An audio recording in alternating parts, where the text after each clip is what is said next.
আসসালামু আলাইকুম রহমতুল্লাহি ওবরাকাতুহু। প্রিয় শিক্ষার্থীবৃন্দ, আমাদের সামনে একটা প্রশ্ন আছে, যেই প্রশ্নটা 2025 সালে দিনাজপুর বোর্ডেও আসছে, বরিশাল বোর্ডেও আসছে। আমরা এই প্রশ্নটা নিয়ে এখন তোমাদের সাথে কথা বলবো।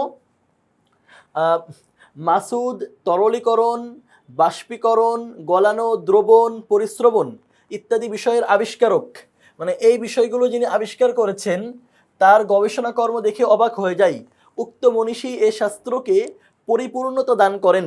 আচ্ছা, এরপরে বলা হচ্ছে সিয়াম সমীকরণ, ত্রিকোণমিতি, অ্যালগরিদম ইত্যাদি বিষয় নিয়ে পড়াশোনা করে। আচ্ছা, এখন আমাদের সামনে চারটা প্রশ্ন আছে। প্রথম প্রশ্নটা হলো আসসাবিউল মুআল্লাকাত কি। দ্বিতীয় প্রশ্ন, যেটা খ নম্বরে উল্লেখ করা হয়েছে, ইমাম গাজ্জালী রাহিমাহুল্লাহকে হুজ্জাতুল ইসলাম কেন বলা হয়। ইমাম গাজ্জালী রাহিমাহুল্লাহ অনেক বড় একজন মনীষী ছিলেন। প্রশ্ন হলো ওনাকে হুজ্জাতুল ইসলাম কেন বলা হয়। গ নম্বর প্রশ্ন হলো মাসুদ কোন মনীষীর আবিষ্কার কর্ম দেখেছিলেন, ব্যাখ্যা করো। আর ঘ নম্বর প্রশ্ন হলো সিয়ামের পঠিত বিষয়ে মুসলমানদের অনেক অবদান রয়েছে, মূল্যায়ন করো। আমরা একটা একটা করে উত্তর দিব। প্রথমে আমরা ক নম্বর প্রশ্নের উত্তর দিচ্ছি যে আসসাবিউল মুআল্লাকাত কি। আসসাবিউল মুআল্লাকাত হলো আরবি সাহিত্যের শ্রেষ্ঠ সম্পদ, যা জাহিলি যুগে রচিত 7টি ঝুলন্ত গীতি কবিতা। আসসাবিউল মুআল্লাকাত হলো আরবি সাহিত্যের শ্রেষ্ঠ সম্পদ, যা জাহিলি যুগে রচিত 7টি ঝুলন্ত গীতি কবিতা। প্রশ্ন খ, আসসাবিউল মুআল্লাকাত মুখস্থ করা মানে বোঝার মতো কোনো কিছু নাই। জাহেলি যুগের রচিত 7টা ঝুলন্ত গীত কবিতা, এটাই। আসসাবিউল মুআল্লাকাতের সংজ্ঞাটা মনে রাখবা, কারণ এটা প্রায় পরীক্ষায় চলে আসে। ইমাম গাজ্জালী রাহিমাহুল্লাহকে হুজ্জাতুল ইসলাম কেন বলা হয়। আমরা বলছি ইমাম গাজ্জালী রাহিমাহুল্লাহকে হুজ্জাতুল ইসলাম বা ইসলামের দলিল, হুজ্জাতুল ইসলাম মানে হলো ইসলামের দলিল বলা হয়। তিনি মুসলিম বিশ্বের অন্যতম শ্রেষ্ঠ দার্শনিক ও ইসলামী চিন্তাবিদ ছিলেন। ইসলামী দর্শন ও সুফিবাদের বিকাশ ও সুপ্রতিষ্ঠায় তার অবদান ছিল অত্যন্ত গুরুত্বপূর্ণ। তিনি জ্ঞান, আত্মাধিকতা ও নৈতিকতার সমন্বয়ে ইসলামের সঠিক রূপ মানুষের সামনে তুলে ধরেন। ইমাম গাজ্জালী রাহিমাহুল্লাহ বিভিন্ন মৌলিক গ্রন্থ রচনা করেছেন, মানে ইসলামকে প্রতিষ্ঠা, ইসলামের বিকাশ, এরপরে সুফিবাদ, ইসলামী দর্শন, এগুলোর ক্ষেত্রে ওনার অনেক অবদান রয়েছে এবং তিনি অনেকগুলো মৌলিক গ্রন্থ রচনা করেছেন। এই জন্য ওনাকে বলা হয় হুজ্জাতুল ইসলাম। গ নম্বর প্রশ্ন হলো মাসুদ কোন মনীষীর আবিষ্কার কর্ম দেখেছিলেন, যে তরলীকরণ, বাষ্পীকরণ, গলানো, দ্রবণ, পরিস্রবণ ইত্যাদি বিষয় আবিষ্কার দেখে মাসুদ অবাক হয়ে যায়। প্রশ্ন হলো তিনি কোন মনীষীর আবিষ্কার দেখেছিলেন, মানে আবিষ্কার নিয়ে তিনি পড়াশোনা করেছিলেন। মাসুদ রসায়ন শাস্ত্রের জনক আবু আবদুল্লাহ জাবির ইবনে হাইয়ানের তরলীকরণ, বাষ্পীকরণ, গলানো, দ্রবণ, পরিস্রবণ ইত্যাদি কর্ম দেখেছিলেন। আবু আবদুল্লাহ জাবির ইবনে হাইয়ান আরব আজ বংশে জন্মগ্রহণ করেন এবং জ্ঞান জগতে তিনি এক উজ্জ্বল নক্ষত্র হিসেবে খ্যাতি অর্জন করেন। তিনি কোথায় জন্মগ্রহণ করেন? আরবের আজ বংশে জন্মগ্রহণ করেন এবং তিনি জ্ঞানের জগতে একটা উজ্জ্বল নক্ষত্র হিসেবে খ্যাতি অর্জন করেন। তার পিতা হাইয়ান ছিলেন, ওনার নামটা দেখো জাবির ইবনে হাইয়ান, মানে ওনার নাম জাবির আর বাবার নাম হল হাইয়ান। তার পিতা হাইয়ান ছিলেন একজন দক্ষ চিকিৎসক, যার প্রভাব তার জ্ঞান চর্চায় বিশেষ ভূমিকা রাখে। বাবার জ্ঞান চর্চার প্রভাবটা ছেলের মধ্যে ভূমিকা রেখেছে। এটা স্বাভাবিক হয়, বাবা যেমন হয় সন্তান তেমন অনেকটা হয়। জাবির ইবনে হাইয়ান গণিত, চিকিৎসা বিজ্ঞান ও রসায়ন শাস্ত্রে গভীর পাণ্ডিত্য অর্জন করেছিলেন। তবে রসায়নকে তিনি সর্বপ্রথম বিজ্ঞানের একটি স্বয়ং সম্পূর্ণ শাখা হিসেবে প্রতিষ্ঠা করেছিলেন।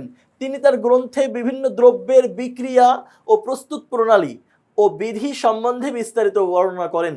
মাসুদ যখন রসায়নের বিভিন্ন আবিষ্কার যেমন তরলীকরণ, বাষ্পীকরণ, গলানো, দ্রবণ ও পরিস্রবণ ইত্যাদি সম্পর্কে অধ্যয়ন করতে থাকে, তখন এসব বিষয়ের আবিষ্কারক ও গবেষণা কর্ম দেখে সে বিস্মিত হয়ে যায়। মানে এই বিষয়গুলো যে আবিষ্কার করেছে তার গবেষণা দেখে মাসুদ বিস্মিত হয়ে পড়ে। যার অসাধারণ আবিষ্কার ও গবেষণায় মাসুদ মুগ্ধ হয় তিনি হলেন প্রখ্যাত রসায়নবিদ আবু আবদুল্লাহ জাবির ইবনে হাইয়ান। আল ফেবি মানে রসায়ন শাস্ত্রে মুসলিম বিজ্ঞানীদের মধ্যে তার সর্বাগ্রে উচ্চারিত হয়। মানে মুসলিম বিজ্ঞানীদের মধ্যে রসায়ন শাস্ত্রে যারা কাজ করেছে জাবির ইবনে হাইয়ানের নামটা সবার আগে উচ্চারিত হয়। গণিত শাস্ত্র ও চিকিৎসা শাস্ত্রে শিক্ষালাভ শেষে তিনি রসায়ন শাস্ত্রে উচ্চতর শিক্ষা জ্ঞান অর্জন করেন।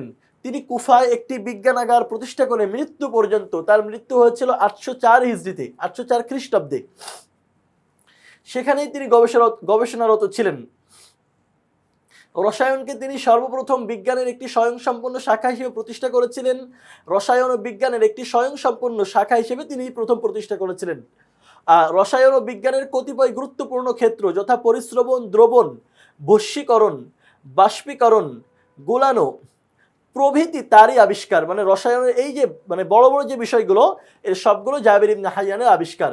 তিনি তার গ্রন্থে ধাতুর শোধন, তরলীকরণ, বাষ্পীকরণ, ইস্পাত তৈরির প্রক্রিয়া, লোহার মরিচারোধক, বার্নিশ ও চুলের কলপ, লেখার কালি, কাচ ইত্যাদি দ্রব্য প্রস্তুতের প্রণালী ও বিধি সম্বন্ধে বিস্তারিত বর্ণনা করেছেন। মানে অনেকগুলো নতুন নতুন বিষয় তিনি বর্ণনা করেন। জাবের ইবনে হাইয়ান রসায়ন শাস্ত্রের পরিপূর্ণতা দান করেছেন, বিধায় তাকে রসায়ন শাস্ত্রের জনক বলা হয়।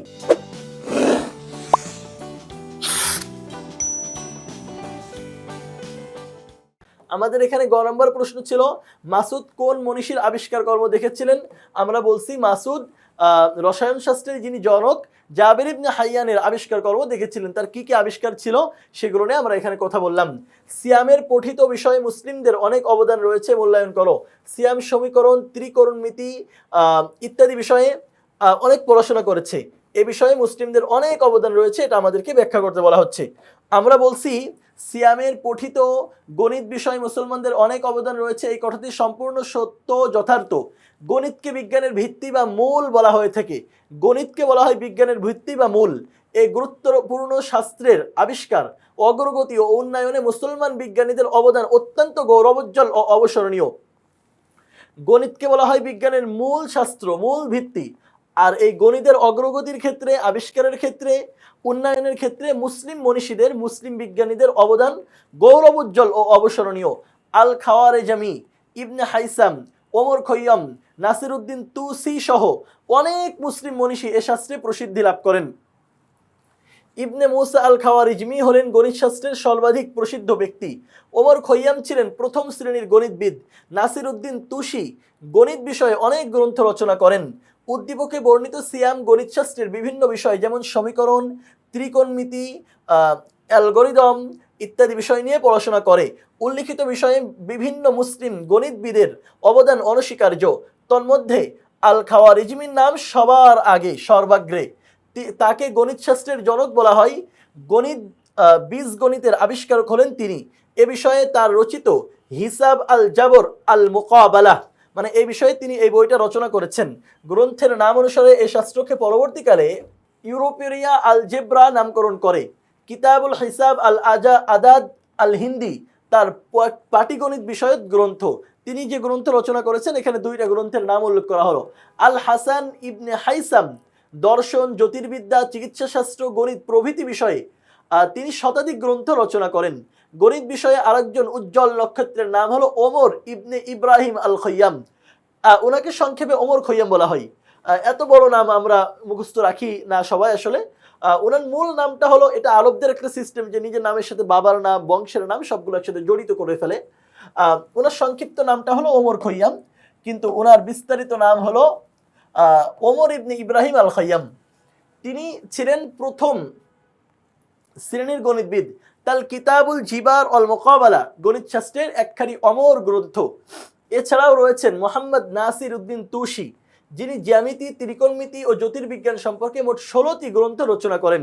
মানে মুসলিমদের গণিতের কি কি অবদান আছে এগুলো বলা হচ্ছে যে নাসিরউদ্দিন তুসি তিনি জ্যামিতি, ত্রিকোণমিতি, জ্যোতির্বিজ্ঞান এই বিষয়ে মোট 16টা গ্রন্থ রচনা করেছেন।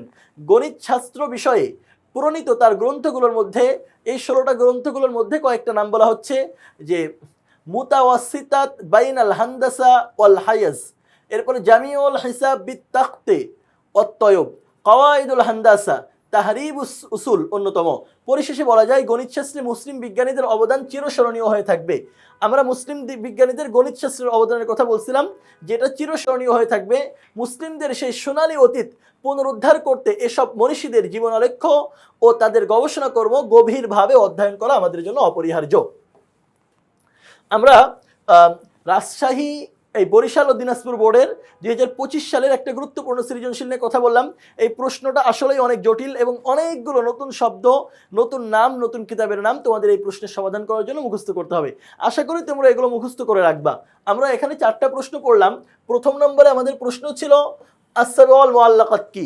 আমরা বললাম জাহেলি যুগে আরবদের বিভিন্ন কবিতা যেগুলো ঝুলন্ত থাকতো কাবা ঘরের দেওয়ালে, এমন 7টা কবিতাকে আস-সাবউল মুআল্লাকাত বলা হয়। ইমাম গাজালি রাহিমাহুল্লাহকে হুজ্জাতুল ইসলাম কেন বলা হয়? তিনি ইসলামের আধ্যাত্মিক বিষয়, ইসলামের দর্শন বিষয়ে অনেকগুলো মৌলিক গ্রন্থ রচনা করেছেন, এই জন্য ওনাকে পরবর্তীতে হুজ্জাতুল ইসলাম উপাধি দেওয়া হয়। মাসুদ কোন মনীষীর আবিষ্কার কর্ম দেখেছিলেন? মাসুদ জাবের ইবনে হাইয়ানের আবিষ্কার কর্ম দেখেছিলেন। আমরা জাবের ইবনে হাইয়ানের অনেকগুলো বিষয় নিয়ে এখানে কথা বললাম। সর্বশেষ আমাদের প্রশ্ন ছিল সিয়ামের পঠিত বিষয়ে মুসলিমদের অনেক অবদান রয়েছে, মূল্যায়ন করো।